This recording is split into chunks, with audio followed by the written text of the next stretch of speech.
Welcome to True Crime Garage. Wherever you are, whatever you are doing, thanks for listening. I'm your host, Nick, and with me, as always, is a man who would like for his tombstone to read, Man's Best Friend. Here is the Captain. If he dies, he dies. It's good to be seen and good to see you. Thanks for listening. Thanks for telling a friend.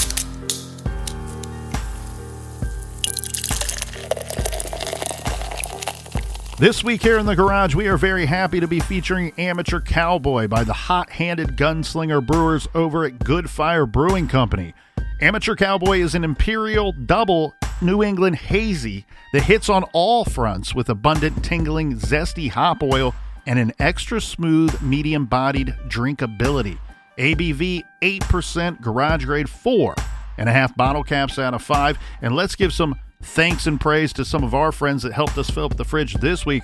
First up, a big shout out to Katie in Old Town Alexandria, Virginia. And last but certainly not least, we have a long distance cheers to Emma Holtum in Aarhus, Denmark. Everyone we just mentioned, they went to our website, truecrimegarage.com, clicked on the pint glass. That helped us out with this week's beer fund, and for that, we thank you. Yeah, BWERUN beer run. Make sure you go to truecrimegarage.com and sign up on our mailing list so you're in the know. And Colonel, that's enough of the business. All right, everybody, gather around, grab a chair, grab a beer. Let's talk some true crime.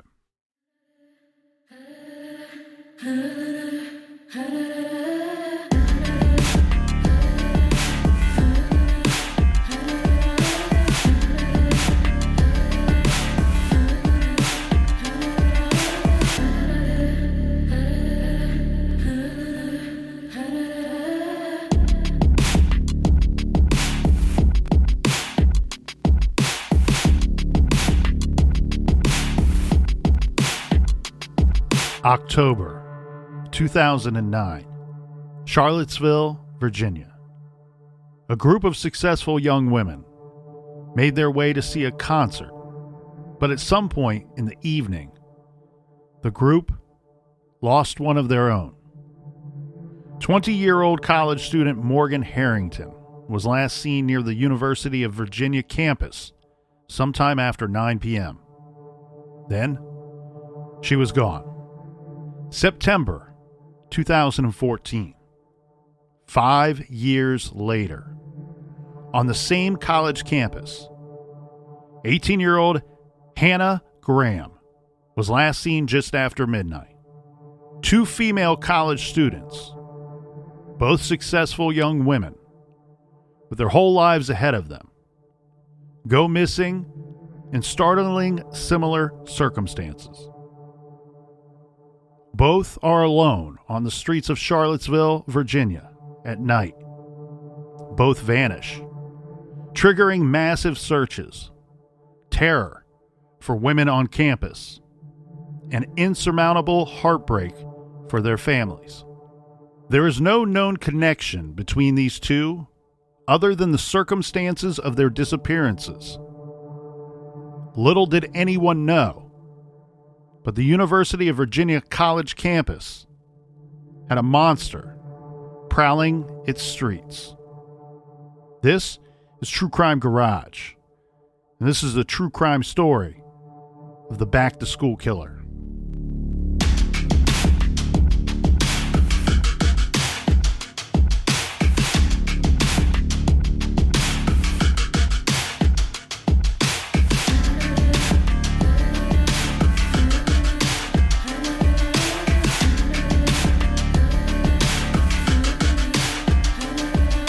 Let's go back to October of 2009. Morgan Harrington is a 20-year-old student at Virginia Tech studying to be a teacher. Even though Morgan was at college, she was still close with her parents, Dan and Jill, and her brother, Alex Harrington. Morgan was an avid music fan, and if I can say so myself, Morgan had great taste in music. This is going to take us to the late afternoon, early evening hours of Saturday, October 17th, 2009. I would imagine that Morgan was rather excited about this night because she, along with some friends, were going to go and see one of Morgan's favorite bands live in concert. The heavy metal group Metallica was playing at the John Paul Jones Arena on the University of Virginia campus, located in Charlottesville, Virginia. Charlottesville is located in the north near middle part of Virginia. This is from what I have seen online. It's a beautiful campus and a very pretty independent city as well. It's hard to believe that such horrible things are going to happen there. Morgan and some of her friends bought tickets for the Metallica show taking place on October 17th. Now, as said, Morgan is attending Virginia Tech. So Morgan and her friends are going to make the drive from Virginia Tech to UVA that night in Morgan's car. But Morgan wasn't driving the vehicle. Morgan was playing it cool. She was planning on drinking that night and, in fact, was drinking a little leading up to the concert as well. So one of her friends signed up for the job of the DD, designated driver. They drove the 147 miles between the two schools in about 2 hours and 15 minutes. Morgan's friend, the DD, kept the car keys as the group proceeded into the arena. So now they are inside the arena, and of course the place is packed. It's Metallica on a Saturday night on a college campus. Around 8:30 p.m.-ish, Morgan tells her friends she's going to go off to the restroom. She left to go find the bathroom. But when she wasn't back at her seat after about 15 minutes, her friends start to get worried. Now, we know from phone records that at 8:48 p.m., her friend called Morgan's cell phone to ask where she was and when she would be back at her seat. Right. Morgan answered the phone and says that she was outside of the arena and could not get back inside. Now, the details of this are a little tricky here. We don't know how or why she got outside of the arena. Maybe she went outside the doors to smoke and didn't realize that she would not be able to re-enter the venue. But according to some witnesses, she was told that she would not be allowed back in, that they were not allowing re-entry into the venue. Morgan had been drinking for a couple of hours by this point. This, according to a statement of the facts, witnesses said she appeared to be intoxicated at this point in our timeline. In fact, she had a cut on her chin from a fall she had taken on the arena concourse in front of several people. Furthermore, Morgan had no cash on her at this time. She's locked outside of the venue, no cash in hand. Right. She had given her money to one of her friends to buy a concert t-shirt or some memento from the concert. And her friends, remember, had her car keys. Since her friend had the car keys and her other friend had the money, I wondered if maybe her ticket stub was given to one of her friends as well. Could be. She could have still had the ticket stub. And as we've seen a lot of times in these venues, when you have thousands and thousands of people, right, you get let in. If you choose to leave, you're outdoors now. And again, according to some witnesses, that's what the statement was, that she was told by security that if you go outside, we can't let you back in. And like you said, she took a fall, so it's kind of hard to tell how intoxicated she actually was. That's exactly right. And so now she's outside of the concert, can't get back in. I guess we have a couple of options here, Captain, if we're Morgan. Do you wait right outside the doors? You can't even get back into your car if your vehicle's locked at this point. It's really unfortunate because this is going to put her in a bit of a desperate situation. Maybe had she had some money, she could have walked to a nearby bar and just tried to wait it out. She's not of drinking age, but we do know she is drinking that night. Yeah. And as you pointed out with that fall and her level of being intoxicated and evidence of such with that fall, it doesn't seem to me that Morgan may not have been thinking straight by this point. Right, because one of the things, if she had her keys, is she could have just went out to her car and slept it off. Yeah, and we are not telling people to smoke cigarettes. Yes, we are. It's bad for your health. There's no mystery about that. But if you're going to do it old school and go into the bathroom. Don't leave the venue. Try to get away with it in the bathroom. So she's not thinking straight. This is interesting because we do have some witnesses that will come forward later saying that we saw somebody matching her description, and she appeared to be acting erratic at some point and may not have even been acting as one would expect when seen leaving the arena. We have a statement here, in fact, a quote that says, after 9 p.m., witnesses observed Morgan in the University Hall West parking lot. This is the Lanigan track parking lot. And then she was also seen on the Copley Bridge just north of Ivy Road sometime after 9:20 p.m. that night. At the time that she was on the Copley Bridge, witnesses advised that she was alone, spotted alone, and appeared to be hitchhiking with her thumb out. Not a good sign. Now, Morgan's friends tried to call her several times to no avail. Keep in mind, though, they are at a concert. It's loud. So we don't know how many times they attempted to call her, but their statements are, we tried to call her time and time again, and at some point, we can't get a hold of her. So she's outside of this arena. She's intoxicated. So she's already in a dangerous, risky situation. But now you're trying to hitchhike. You're putting yourself in even a more dangerous situation. When her friends discovered that Morgan had not made it back to the dorm, they decide, well, we need to file a missing persons report with the University of Virginia police. According to that missing persons report, when they last saw her, they stated that Morgan was wearing a black miniskirt, knee-high black boots, black leggings, a Swarovski brand chain necklace, I hope I said that correctly, and a black custom-made Pantera t-shirt that was designed for her by a friend. On the morning after Morgan's disappearance, so now we're at October 18th, this is around 9 a.m., we get a University of Virginia lacrosse player who is off going about their day, finds a purse lying along a fence line at the Lanigan track parking lot. Remember, we have witnesses saying that they saw Morgan at this track parking lot. Inside the purse, this purse is turned into police. Inside the purse, police recovered Morgan's student ID, driver's license, and her debit card. Of course, this is a very, very bad sign.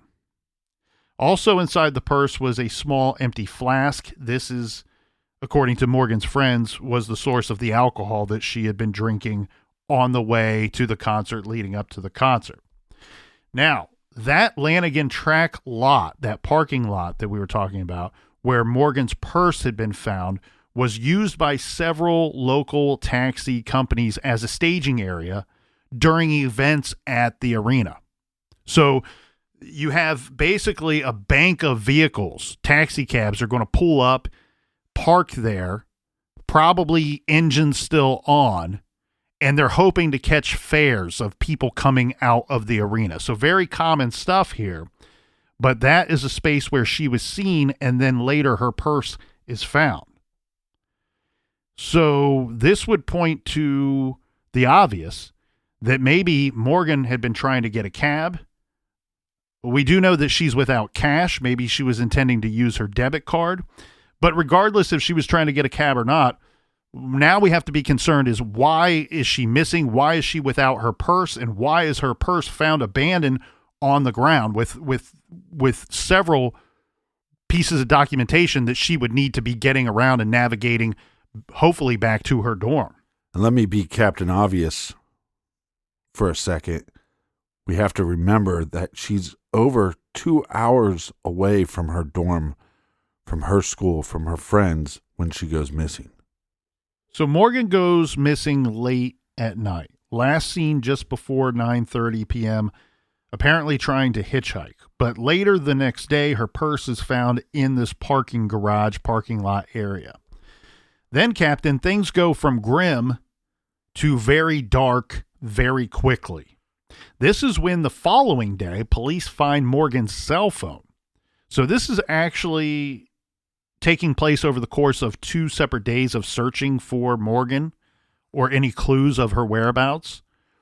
On October 19th and 20th, police located Morgan's cell phone and the cell phone cover from various areas in the University Hall West parking lot. The cell phone's battery was missing when this phone was found. And this is very troubling, especially with what we know today about how investigators are finding people and solving crimes. Right.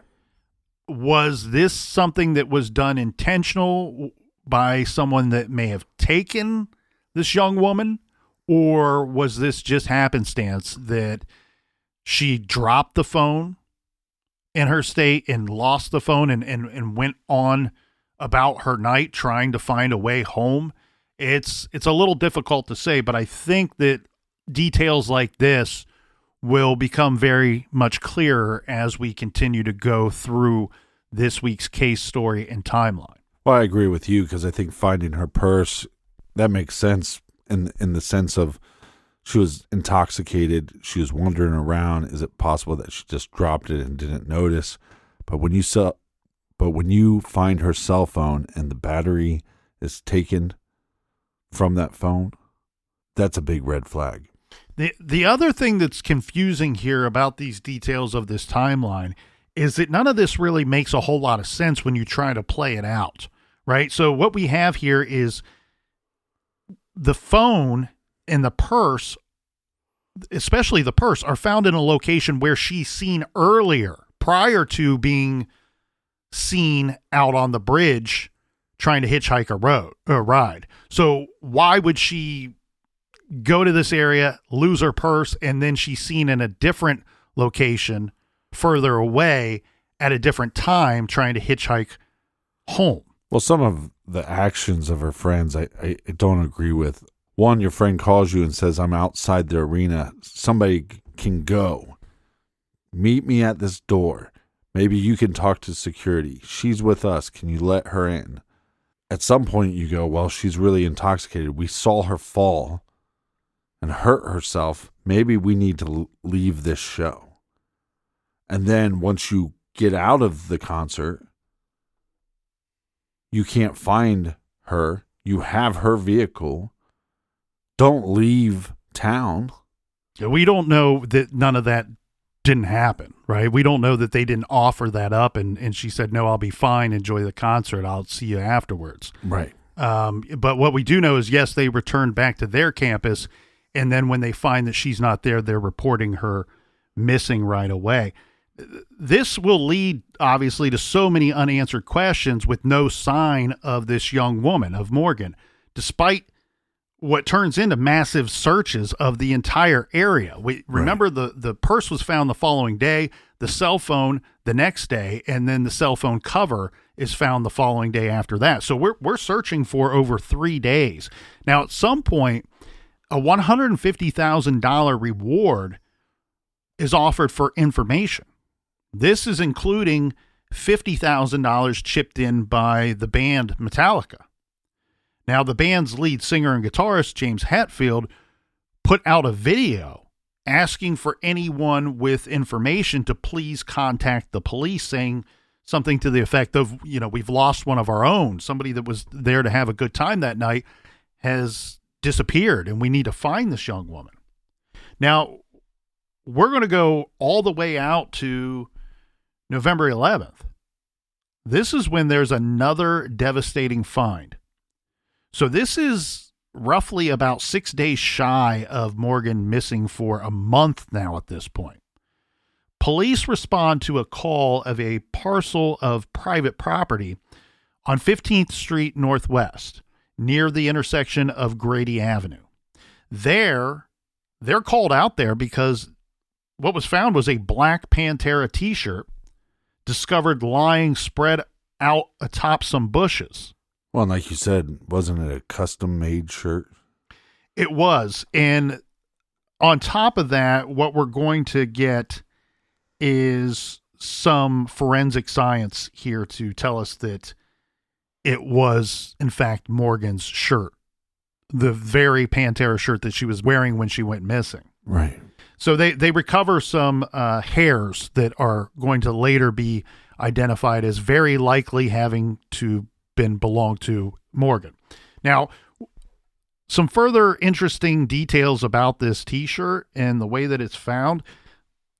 All the reports say that it appeared to have been put on display as if someone wanted it to be found. Now, we don't know if the person that took her would have gone to this area and placed it there for it to be found, or if it's something as simple as we've all seen this, right? The winter glove that somebody puts on display near the front door or the exit door of a grocery store because they found it in the parking lot. It could be as simple as somebody that was walking, found this shirt and thought, you know what, I'm going to put it in the most obvious spot. So if whoever lost this comes back to retrace their steps, they should see it and be able to collect their item. Yeah, that makes sense. Now, the tricky thing here, though, is we're talking almost a month after this poor girl has been missing. As you pointed out, Captain, it's a unique shirt, so they're suspicious that it is hers. And as I was getting to, they determined that the hairs that they found on this shirt contained mitochondrial DNA, a profile consistent with Morgan's mother's DNA. So based on that DNA obtained from that information and from the shirt, this meant that the hairs came from someone related to Morgan's mother. And of course, Morgan's missing. So obviously they're going, this is very likely Morgan's. Which is not good. Now, there was a lot of other evidence on this shirt as well. There was a blood stain that was found on the T-shirt, which proved to contain genetic information, a DNA profile from an unknown person who was already in CODIS. CODIS is the FBI's DNA database, which contains the STR DNA profiles of millions of convicted violent offenders, arrestees, and others whose DNA is entered into a database pursuant to the laws of the state in which they have police contact. Some of them are unidentified offenders whose DNA was collected at a crime scene, but whose identity police do not know. That was the case here.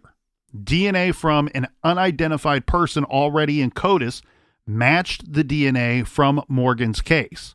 What this meant was that police now knew that the perpetrator whose blood was on Morgan's T-shirt was the same person, unknown to police, who had committed a crime in Fairfax, Virginia 4 years prior, back in 2005.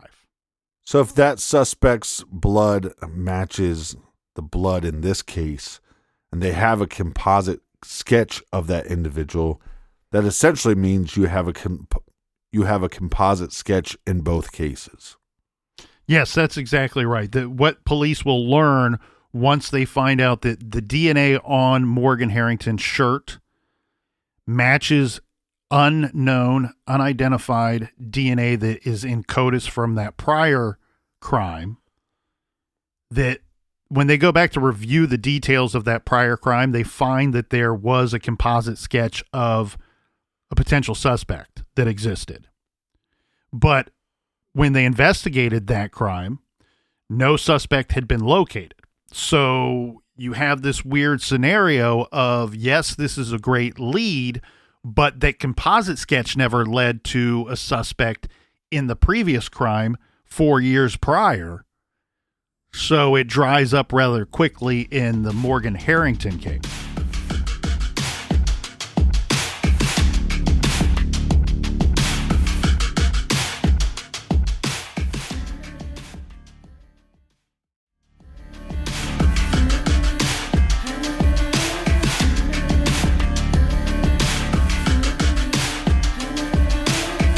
All right, we are back. Cheers, mates. If you haven't got the Colonel's book, then what are you waiting for? Now's the time. Just go to Amazon. The best way is just search Nick Edwards and it will pop up right there. And you can purchase on Amazon. Or I loved listening to it on Audible. the great Kevin Pierce. Making me sound smarter. Yeah. Mr. Pierce, thank you. Yeah, I've told a lot of people if it was you reading it, I never would have finished it. I would have shut it off immediately. Yeah, I would have been like, this is a real shit sandwich. All right, let's get back to the case. Cheers, mates. Cheers, Captain. Now, we're going to go out 4 months after Morgan disappeared to the next big line item on our timeline here. This is January 26, 2010. And by this point, of course, everybody is expecting the worst and have been for 4 months now. But this is confirmation. Well, especially when you find the shirt with blood evidence. Yeah, unfortunately, this is confirmation of what they were really worried about. This is when Morgan's body was found at Anchorage Farm in southern Albemarle County, Virginia, by landowner Dave Bass. So he owns this piece of land. He actually owns several acres out there, and I didn't have it in my notes how large his property is, but from my understanding, Captain, it was several hundreds of acres. Wow. And so he has portions of his land that he very likely does not go to on a regular basis. Now, he's out on his tractor, and he initially thought that he found a deer carcass, and then upon further examination realizes that there's a human skull there. So we've got to call this in. Right. And so he calls it in, and now based on the state of the remains that are recovered there at that property, it was estimated that the body had been there and been outside and deceased for most, if not all, of the period that Morgan Harrington was missing. Now, some pieces of clothing and jewelry were recovered with the remains, but Morgan's boots, leggings, and necklace were never found. The remains were sent to the office of the chief medical examiner in Richmond, where Dr. Kevin Whaley performed an autopsy. She was positively ID'd using dental records. So now we do know that it is the missing Morgan Harrington. The cause of death was homicidal violence of an undetermined origin. This because of the decomp that had taken place. The manner of death, of course, was homicide, but it wasn't clear exactly what had killed Morgan. But they did know, based off of the scientific evidence, that she suffered violence near simultaneously with her death. She had a spiral fracture of her upper left arm and 2 rib fractures, which, according to the medical examiner, occurred at or near the time of her death. A review of the case by Dr. Donna Boyd, a forensic anthropologist at Radford University, confirmed Dr. Whaley's conclusions, but also located an incised fracture in Morgan's skull that had also occurred at or near the time of death. All of this is to say that Morgan suffered a violent end at the hands of someone else. We now are taking our missing persons case and making it officially a homicide investigation. All right, Colonel, it's time to jump in the DeLorean and jump 5 years ahead. Yeah, we're going to move forward 5 years later in our timeline. Unfortunately, this is because in September of 2014, well, everything that we pretty much just discussed, it's going to happen again. This time we have 18-year-old University of Virginia sophomore Hannah Elizabeth Graham. Mm-hmm. She's the only daughter of John and Sue Graham. She's a student athlete at University of Virginia. She's on the ski team. An honor student, born in England but raised in Fairfax, Virginia. She's described as smart, outgoing, sociable, fun, and a very positive, outgoing person.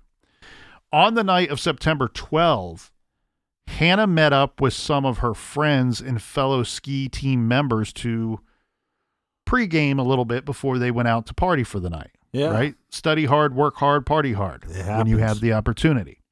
So meeting up with friends and fellow ski team members, the group went out for the night. They began drinking around 7 p.m. At 9:33 p.m., they left their apartment and went to a place called Fig, a restaurant in downtown Charlottesville. This is across the street from the university. Again, this is not a large area, right? So we have to be specific here. That Charlottesville is a university town. It's not a big city at all. It's 43,000 people. It's the size of most suburbs. The air quotes downtown mall, as it is called, is a street area bordering the gates to the university. It's not an all-inclusive interior inside mall that's sprawling. This is more of an open walk from business to business kind of setting. Right. So this area, the downtown mall area, features bustling bars, restaurants, ice cream shops, and college apparel shops as well. And this is considered to be a very safe environment, a very safe neighborhood. Hannah and her friends spent several hours at the Fig restaurant, leaving around 11 p.m. So then they go to a college party at an apartment in Charlottesville. Once there, Hannah decides that she's not going to be staying very long, and she actually leaves with a friend to go to another party. However, they're going to continue to drink, and eventually Hannah becomes pretty intoxicated. So around 11:50 p.m., that's 11:50 p.m., she told her friends that she wasn't feeling very well and she would like to go home. One of her friends walked her outside of the party. They go out to the sidewalk area. This is located at the Camden Plaza apartment on 14th Street. The friend is offering to walk Hannah home. Hannah says, no, she's going to be fine. You go back and enjoy the party. I'm going to make my way home. So she started walking on her own in the direction of her apartment. As she walked, she continued to text her friends. But then her texts were increasingly filled with misspellings and indecipherable messages. And this is because she's impaired. Yeah, not good.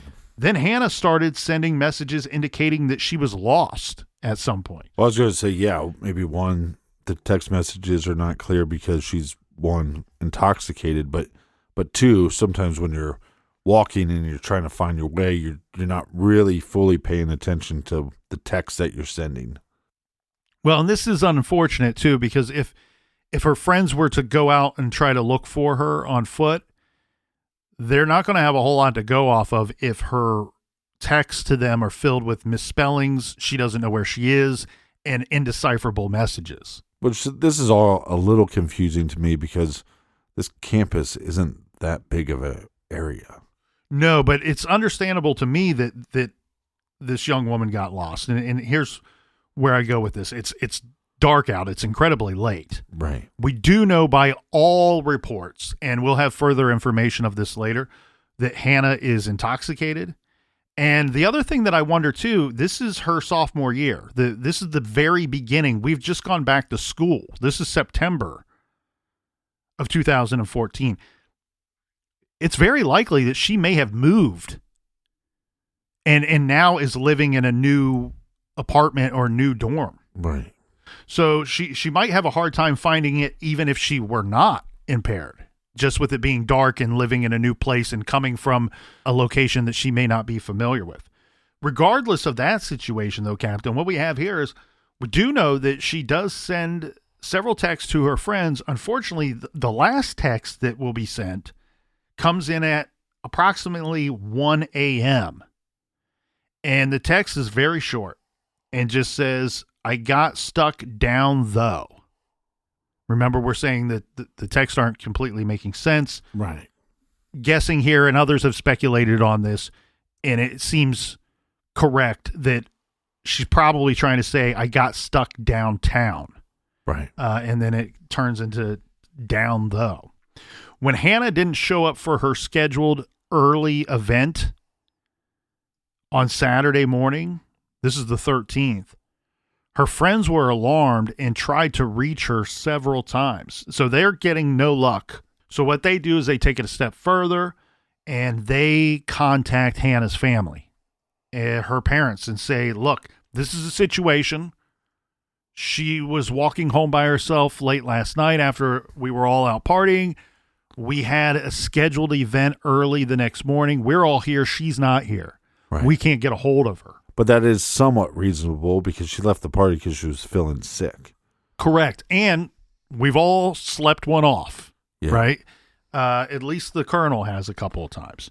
But I'm sleeping one off right now. Mom and dad and all the friends and classmates, schoolmates are in agreement that this is totally unlike Hannah to, one, not be responsive to the communications, but also, two, to fail to show up for a commitment.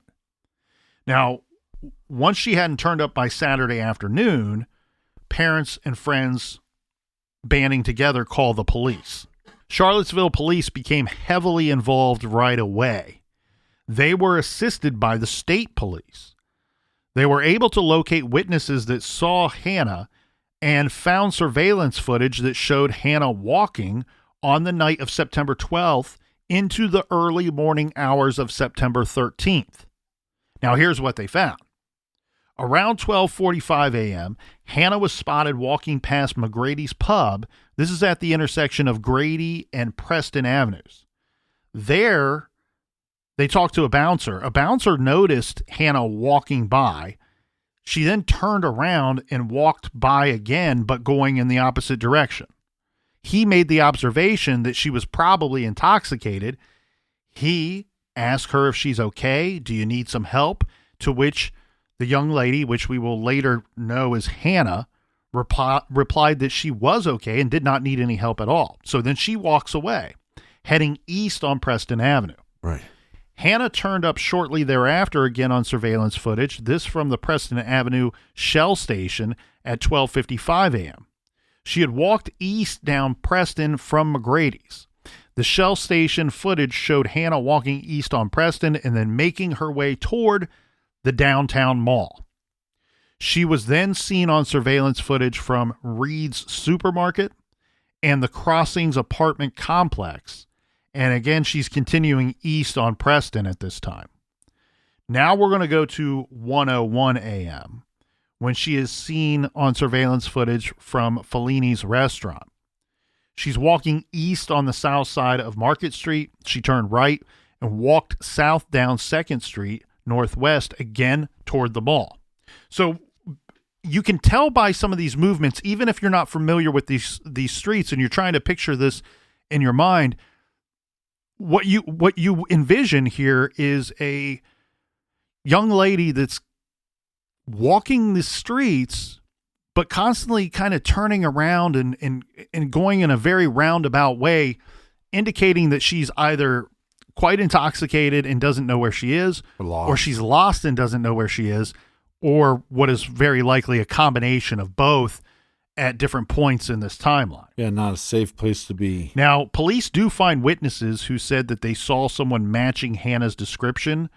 She's at a bar, according to the statement, with a man, and then witnesses also seeing her on the street in the company of this same man. Now, after that, she's not seen again. Well, I'm guessing from those eyewitnesses is how we get the composite sketch. This is crazy, Captain, because I can remember. You're crazy, man. Being out somewhere and watching TV, a restaurant or something, and they're showing on the TV they piece together and tape together these different pieces of surveillance footage. Right. And they were showing them to the public. They're like, okay, here's she's seen walking by herself. Oh, and then here at some point she's seen walking with a man, and we're being told by witnesses that she was spotted in the company of this man, not only on the street, but in a bar. What they're telling the public with this surveillance footage that they spliced together, that, hey, we're looking for two things here, John Q. Public. We need help finding this young lady. She's not been seen, number one. And number two, we need some help identifying who this man is, because he should know where she is, or should be able to offer us some kind of information as to what they were talking about that night, or where she may have gone, where he last saw her. Right. So the public is being asked to help with several different items in this investigation, and kudos to the police for crowdsourcing this, because I think it really moved and furthered their investigation rather quickly, rather than to hold on to this information. And due to that effort, they were actually able to identify the male that was with her. Yeah, they're going to get some help from the public here, Captain, and we're going to identify this individual as James Leroy Matthew Jr. He is a 32-year-old taxi driver, or one-time taxi driver. He is 6'2" tall, 270 pounds. So he's a big boy. I think part of the quickness to identify this individual is his size and stature. Now, we have some timeline info for this guy for the night in question. So September 12th to the 13th, 2014, here's what we have. Earlier in the evening on the 12th, Jesse Matthew coached a football game at the Covenant School. Then afterwards, he goes out bar hopping.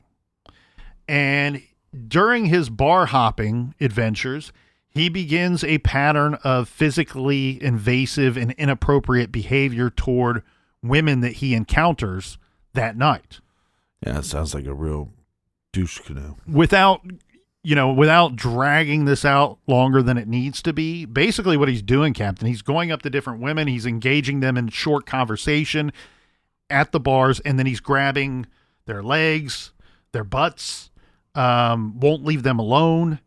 He's making sexually suggestive comments to them, and not just making them uncomfortable, making them extremely uncomfortable, because they are very obviously not excited about his advances. Right. They're telling, hey, leave us alone. Don't touch us.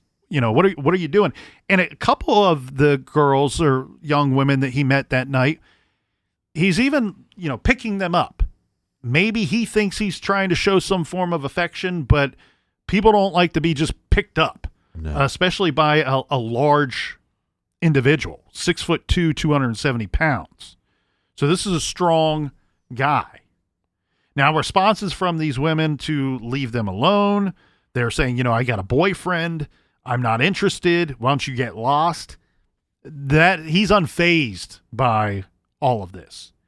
And he's so persistent and relentless with his physical contact that several women, they end up leaving the bars to avoid this guy, further interaction with this dude. So then he starts traveling bar to bar, places called the Lazy Parrot and a place called Rapture, and then a place called Blue Light. He ended up at a establishment called Tempo, where he grabbed a woman's butt. She hit him. She then hid from him, but he found her and continued to harass her until somebody came along and told him, hey, buddy, get lost. So he closes out his tab at 1:03 a.m. 1:03 a.m. Remember, I've said it before, victims sometimes just get unlucky. We know that her last text was sent around 1 a.m., that she was lost downtown, stuck down though. And it's assumed that he closes out his tab at 1:03, walks out of the establishment, and walks right into Hannah Graham's path. So we were talking earlier because there's something very haunting when you see this surveillance footage. And so you see this footage of Hannah walking, and she passes Jesse. Yes. And Jesse almost sees the state that she's in and turns back around to follow her. I mean, it's very haunting. That we can't say for certain if that was the moment that he made a lot of decisions, but we can guess that he did make at least one decision there. So what we have is just as the captain described. We have Hannah, who is staggering eastbound near a location called an establishment called Sal's Cafe. This is at 221 East Main Street. From there, the police are going to get surveillance video footage that will show her walking eastbound past Sal's at 1:06 a.m. Now, on the same footage, what they see is Jesse Matthew, who walks past Hannah. Picture this, they're going in opposite directions. As the captain said, he probably made an observation as to her state at the time and then made the decision, I'm going to turn around and go the same way, follow her, and approach her. So on that footage that was released that I remember seeing that they asked the people to help with, you can see him walk past her, turn around, and then he starts to follow Hannah Graham and eventually catches up with her. And he doesn't snatch and grab her. What he does, he approaches her in what may even appear to be some kind of friendly manner with the gesture of putting his arm around her. Now, what we would end up with, we get a female witness that will come forward who says, look, not only did I too have an encounter with Jesse Matthew that same night, fended him off, if you will, at one of the bars, but I also saw that same guy with his arm wrapped around Hannah Graham later that night. And telling police at that time Hannah was visibly drunk. The witness protested to, actually approached the two of them and protested to Jesse Matthews saying, look, dude, you know, you were being a jerk earlier, and this girl you're walking with, you don't know her. You don't even know her, and you got your arm around her. Right. He tells her to shush, and then the witness and her friend, they decide to follow Jesse Matthew with the young woman, Hannah Graham, who would later be identified as Hannah Graham. They follow the two of them out of concern into that business called Tempo, the establishment called Tempo, where he sits down and he sits Hannah Graham down in a booth with him. He buys her a drink. He buys himself a drink. He pays for these drinks. That really helps us later know his movements because he's paying via credit card. Soon thereafter, the witness tells her friend, and this is another one of those haunting situations, they're commenting about what they see or what they expect could happen, and probably maybe even suspecting the worst. But what was said from one witness to the other is, quote, he's going to fuck her up. And right after this, before they know it, the two are gone. Jesse Matthew and Hannah Graham had left the bar. Well, again, this individual's intimidating. He's intimidating. I mean, his size he's a little over 6'2". I believe he weighs about 270. This is a big boy. What we end up seeing from surveillance footage here, Captain, is the two of them walking arm in arm, proceeding northbound up 4th Street. And then we have footage from the red pump at 4th and Main Streets that captures them again. This is at 1:18 a.m. The next we have a male witness who sees Hannah walking ahead of Jesse Matthew on 4th Street. Matthew followed her. She crossed East Market Street at the crosswalk. And as she did, again, we got Matthew following her, and he catches up to her again, putting his arm around her. They walked to a parked vehicle and stopped. This was Jesse Matthews' vehicle. It's a 1998 orange Sebring. The male witness continued to observe as the male, who we now know as Jesse Matthew, unlocked the passenger door and gestured to Hannah to get in, who said to him very loudly, I'm not getting in that car with you. What is it, stolen? To the witness, Hannah sounded scared. He proceeded toward his own parked vehicle and heard nothing else. When he drove by that spot just seconds later, the vehicle's gone, and also are the two people. The male who is identified as Jesse Matthew, and then Hannah Graham.